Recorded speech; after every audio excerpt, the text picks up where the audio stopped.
ژینۆ کوڕی خۆ کاتێتون چگای بۆ بێ مەبدۆنێ ژینۆ کوڕی خۆ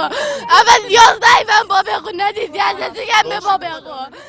ئەمە ناڵە و کڕوزانەوەی کە سوکاری بەشێکی دیکە لە گەیراوانی بادینانە کە بڕیار بوو ئەمڕۆ دووشەممە دادگایی بکرێن بەڵام بەهۆی ئامادەنەبوونی دادوەری سەرەکی یەکەم دانیشتنی دادگاکە بۆ 13 مانگ دواخرا. ئەمە 11 بە منەدیتی 11 دایکێکی پیرە کە ناڕەحەتی و ناسۆری ژیان چەماندوویەتیەوە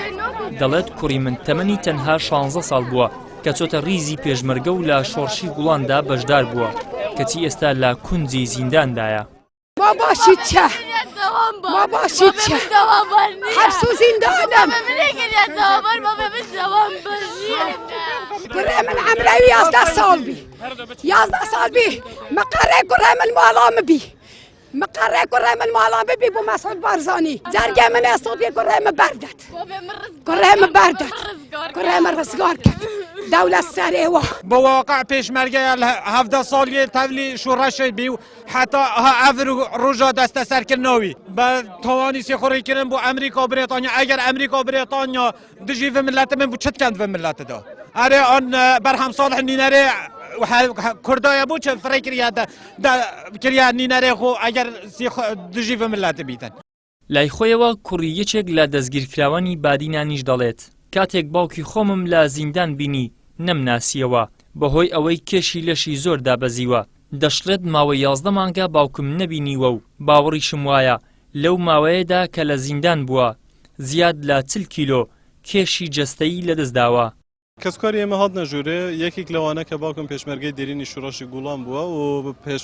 چالاکوان بووە باوکم کە هاتە ژوورێ باوکی خۆم نەناسیەوە هەر بەڕاستی ینی هۆکارەکەی چی بوو نەناسیەوە چی بەسەر کە دەیانگوت بەدەلبەرواری ینی مامۆستا بەدەلبەرواری 40 کیلۆ لە کێشی دابەزیوە احتیمالە خەڵک باوەڕی نەدەکرد بەڵام ئەمڕۆ کە باوکی خۆم بە چاوی خۆم بینیم احتیمالە لە 40 کیلۆ زیاتر دابەزیوە ئەمڕۆکە بینیم ینی کە کەسکاری خۆمان نەناسینەوە دەمانگە کەسکاری خۆمان نەبینیوە بەناو دادگا چونکە بەس ئیفتیزاز بە خەڵک دەکا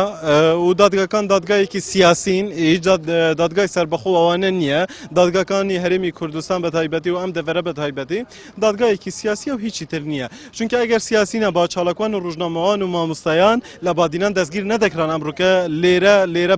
بەناو دادگاکانی تاوانی دوی هەولێر و ئەوانە هەڵەسەر لێرە دادگایی بکرێت. ئەندامانی پەرلەمانی کوردستانیش دەڵێن لە هەفتەی ڕابردوو کە سوکاری دەستگیرکراوانی بادینانیش سەردانی پەرلەمانیان کردو گیر و گرفتەکانی خۆیان با پەرلەمانتاران گەیاند. زوڵم مستەمێکی ئەوەندە زۆر لە کەیسەکانیان کراوە و زوڵم مستەمێکی ئەوەندە زۆر لەو دەستگیرکراوانە کە ژمارەیان 7 کەسە 5 سزادراون ئەوەندە زۆر کراوە ئیمڕۆ بینیمان یەک مەفرەزە ئاسایش هاتووە نیان هێشت کە سوکارەکانیان لە دوورەوەش زیندانی کراوانی خۆیان ببین کە مافێکی سەرەتایی خۆیانە یعنی ئەمە لە پای چی یعنی پێم وایە یاسای تورۆر قەتڵ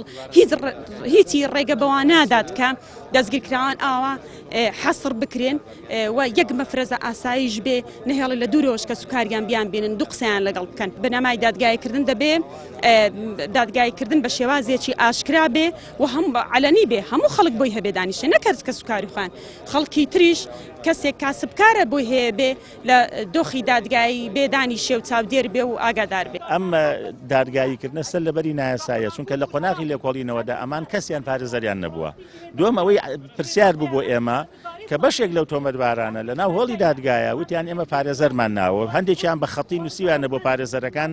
کە ئێمە پارێزەرمان نایە ئەمەش علامەتی ئیستیفهام و جێگەی پرسیارە تۆمەتبارێک پارێزەرێک بێ بە خۆبەخشی بە خۆڕایی بڵێ من بەرگری لە یەکەمەوە بڵێ نامەوە دیارە ئەمە لەژێر گوشارە بووە. گیراوانی بادینان با مادەی 1 لە یاسای ژمارە 23 ساڵی 2003 دادگایی دەکرێن ئەو مادەیە تایبەتە بە تێکدانی ئاسایشی نیشتیمانی لە ئێستادا زیاد لە 70 ڕۆژنامەنووس و چاڵاکوانی مەدەنی بادینان لە زیندانەکانی هەولێر و دهۆکدان مەترسیش هەیە سەرجەمیان بەو یاسایە دادگایی بکرێن و سزایان بەسەردا بسەپێنرێت.